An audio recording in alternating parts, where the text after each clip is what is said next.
appeasement in a nuclear age, it just seems different.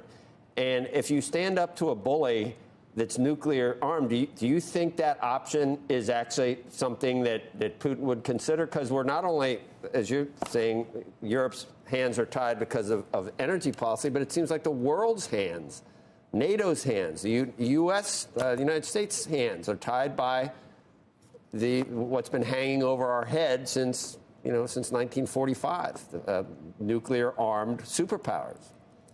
Clearly, because as we watch Putin put 200,000 troops on the border of Ukraine, what did we do? Nothing, because we couldn't do anything. Look, I do believe that, appeasement is one of those words that everyone is terrified of. However, there is such a thing as compromise. And the truth is, Ukraine was never getting into NATO. I would like to see Zelensky sit down and say, look, if we have to go neutral for this period of time to stop this madness, really, is that appeasement? I don't know. But I do know that we're going to have to take Putin at his word and sit down and figure out what it is that he wants without compromising our values. But really, would it be so terrible? He already has the Donbass region.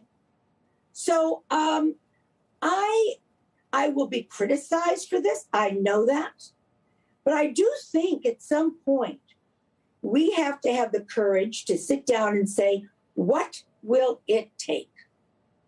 And it will take listening to Putin and understanding that we do have limited options and doing something that we can stop this and then figure out how the hell we never get into this again.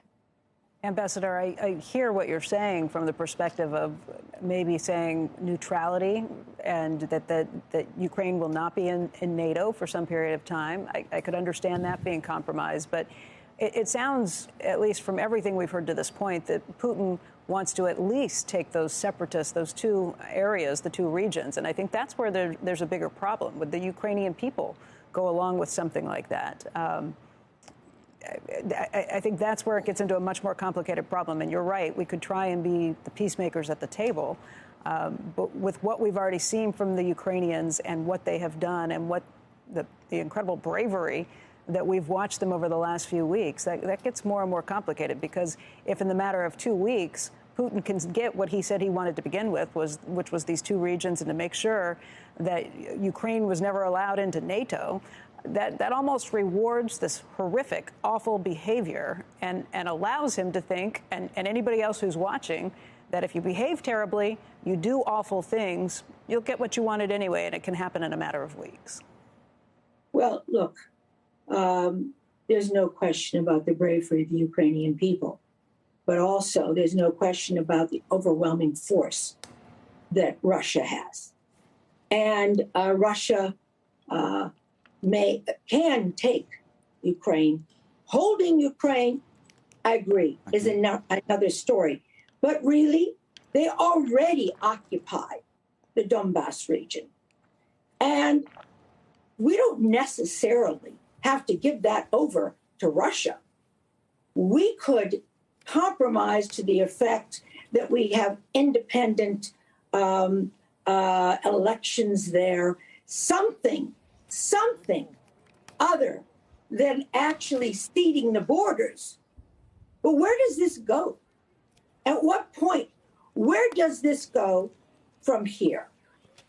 We failed in stopping it. So now, what are our options? And no, you never want to reward bad behavior. But at the same time, we have 2 million refugees who's come over the border already into Poland. We expect another 7 million. We've got to come up with something.